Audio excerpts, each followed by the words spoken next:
was sociable, intelligent, cuddly, playful, kind, and sometimes a little bit grisly.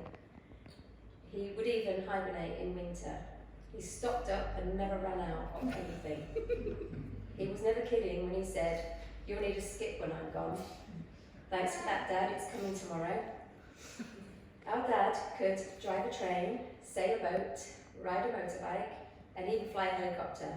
Yet, despite owning a car, he couldn't actually drive it.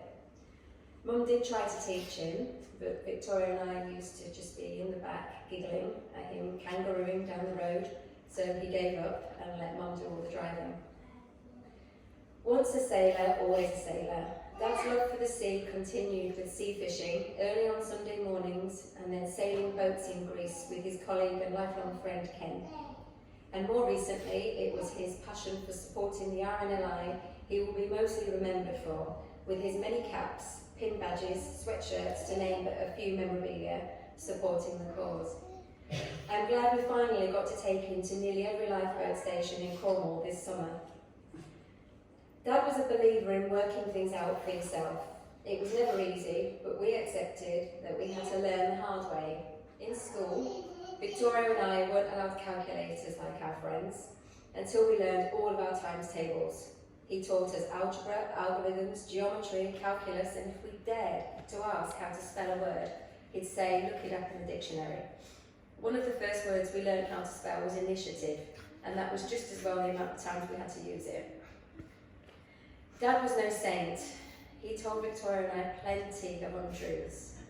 We enjoyed many a slice of crocodile meat and horse pickle, so we thought, and hunted for real-life haggis running around Scottish mountains.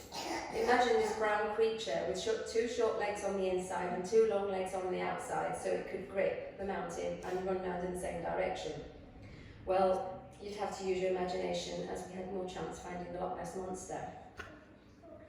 Dad liked to fix things. The engineer in him had to know how everything worked. He was an early adopter of the World Wide Web. He taught us so much and was able to help his friends too. He was kind and practical, and if you needed anything and happened to mention it, it would arrive via Amazon the very next day. If his Amazon had a VIP membership, Dad would definitely be an exclusive member.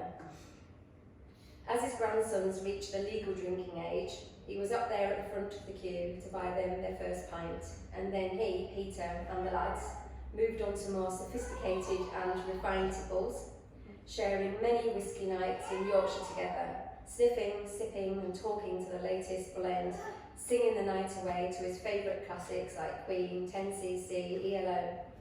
We will never be able to rid ourselves of the earworm of Dad's rendition of Dreadlock Holiday. Don't like cricket.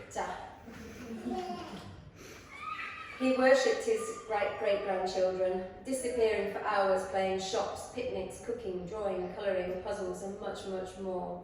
During his last visit, he gathered a bit of an unusual spring in his step, running around our house playing hide and seek with Lily, listening to Pops and Lily counting and each saying, "It's your turn to hide," usually in the exact same places, has been an absolute joy and will never be repeated nor forgotten.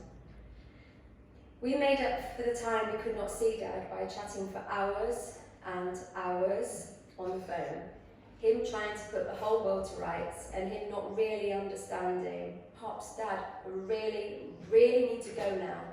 My battery is about to go." I have been that person that got to the checkout rudely, still on the phone because I hadn't the heart to cut him short. I could go shopping, driving all the way home, go to the toilet, get changed, make a meal, sit down and eat it, and he still wouldn't run out of things to say, or even notice. It may well have been his heart that eventually stopped, but the reality was Dad's heart was well and truly broken when Mum died 15 years ago. He didn't want to live on then, but eventually he accepted it wasn't his time, and for that we will be eternally grateful. Dad had a life in 3 parts: the Navy, Mum, and then finding himself. He enjoyed his Navy reunions, his cenotaph marches, his sailing, his friends, Christmas, trips away, Irish nights, the races, beer festivals, and his family. We can now live in the comfort that Mum and Dad are together again. His heart is now fixed, and the memories of him and the love that he gave will always live on in all of us. As they say in the Royal Navy, John has crossed the bar. Fair winds and a following sea. He has done his duty and can stand down. They salute him. Farewell, shipmate. Good night, Dad. Good night, Pops. We will miss you and we will always love you. And if I could hear him now, I know he will be saying, I'm all right.